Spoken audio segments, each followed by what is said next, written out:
Assalamu alaikum, hurmatly kırgız elim, hurmatly kırgızстанлыктар. Бүгүн өзгөндө бизге эже кайрылды эле. Ошол күйөөсү жок 3 баласы менен эже кайрылган. Ошол жерге келип отурабыз азыр. Бул эшиктен кирип, ошо эже менен жолугабыз азыр. Эженин болсо күйөөсү жок. Күйөөсү көп жылдар мурда өтүп кеткен экен. 2 кызы, кичинекей уулу бар. Өзү болсо оорусуна байланыштуу иштей албайт экен азыр көп жердечи. Ошол себептен азыр кыздары интернетте окуш экен, интернетте жашап ошол жакта туруш экен. Азыр ошо кыздарын да жак каникулда алдыртып,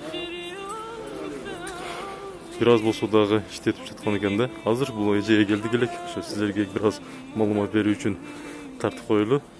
Азыр эжеге киребиз.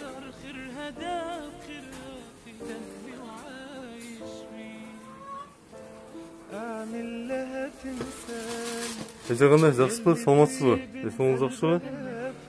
Кантиптасыз?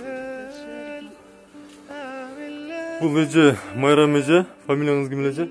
Жапарова Майрам эже. Ошо бизге фондко кайрылган. Эже болсо ушундай кичинекей бөлмөдө турат экен, батирде турат экен. Бул жерге дагы акысын төлөп турат экен. Эженин жолдошу көп жыл мурда өтүп, канча жыл болду эже? Өтүп кеткен, 14 жыл болду. Анан эже жашоонун шартына байланыштуу бир аз кыйналып, эже азыр өзү жалгыз 2 кызды тарбиялап келет. 2 кызды тарбиялап келет. 2 кыздарыңыз интернетте, эмне? Интернетте. Уулуңуз жаныңызда, да? Ошол жакта болуп азыр. Кичинекей уулуңуз, өткөндө мен көргөн уулуңуз, да? 9 жаштагыңызбы? Ошол эже бир аз оор акыбалда турат. Өзүңүз ооруйсуз, Ооруңуздун немеси атаганда болот эле? Көкүрөктөнбү, да? Ошол.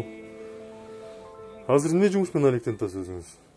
Азыр эми бирөөлөр коробкаларды тактап.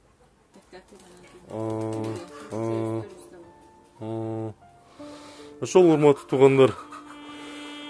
Кайдыгер карабай, бир аз болсо да колдоо көрсөтүп кетиңиздер.